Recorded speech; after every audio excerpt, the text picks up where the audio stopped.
ఒక భారతీయ సైనికురాలు రైలులో ప్రయాణిస్తూ ఒక పెరువును తింటుంది.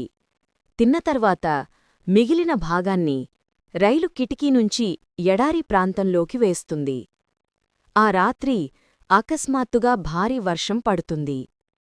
ఆ తేమతో నేలలో పడిన పెరువు పండు గింజ మొలకెట్టి చిన్న చిగురు బయటకు వస్తుంది.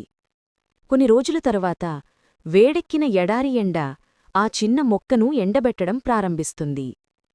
అదే మార్గంలో తిరిగి వెళుతున్న సైనికురాలు ఆ క్షీణిస్తున్న మొక్కను చూసి వెంటనే ఆగి తన దగ్గరున్న నీటిని దానిపై పోస్తుంది.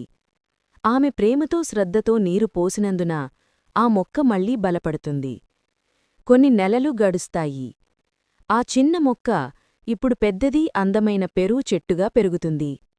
కాలికి ఇంటికి తిరిగి వచ్చిన సైనికురాలు ఆ పుష్టిగా పెరిగిన చెట్టును చూసి ఆనందంతో ఓ పండు కోసుకొని తింటుంది.